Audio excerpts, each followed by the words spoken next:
NDA का खेमा है, उस खेमे में निराशा और हताशा का वातावरण स्पष्ट रूप से नजर आ रहा है।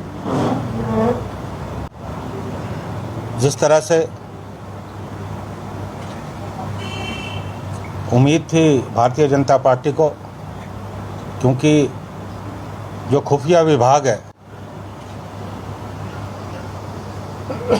वो सरकार को लगातार सूचनाएं देता रहता है, और मुझे लगता है कि जो सूचनाएं मिल रही है वो सूचनाएं जो उम्मीद सरकार में बैठे लोग कर रहे थे प्रतिकूल है। और लगातार प्रधानमंत्री श्री नरेंद्र मोदी जी, गृह मंत्री अमित शाह साहब और तमाम भारतीय जनता पार्टी के जो बड़े नेता हैं, उनकी शारीरिक भाषा बदल रही है और कहीं ना कहीं अपना संयम खोते हुए नजर आ रहे हैं।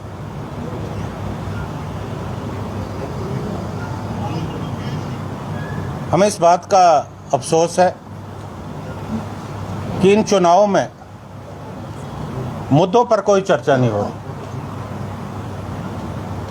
आज देश में बेरोजगारी प्रमुख मुद्दा है,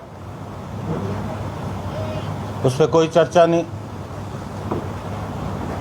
महंगाई पे कोई चर्चा नहीं।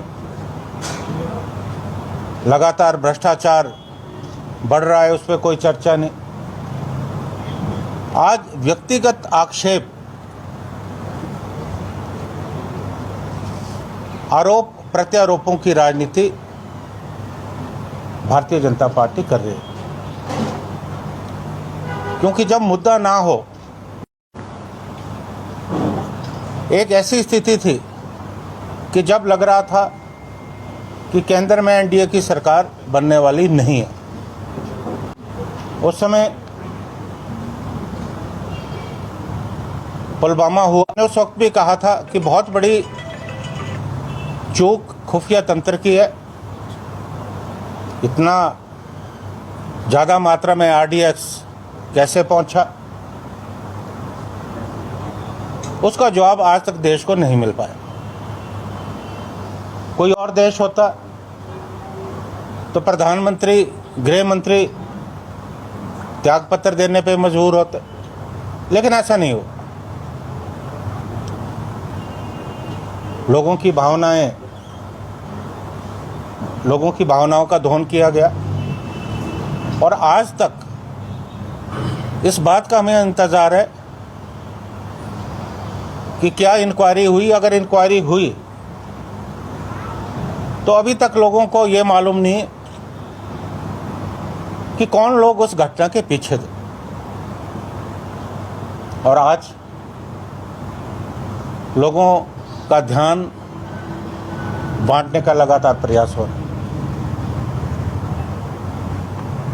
देश में एक सांप्रदायिक ध्रुवीकरण का प्रयास चल रहा है।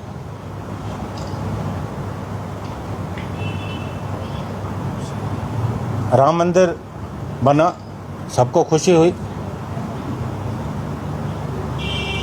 और आपको मैं पृष्ठभूमि में ले जाना चाहता हूं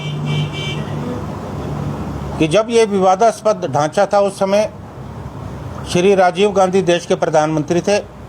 उन्होंने गर्भगृह के दरवाजे खुलवाए थे, कोर्ट का निर्णय आया और भव्य मंदिर बना। हम सब इसका स्वागत करते हैं, लेकिन आज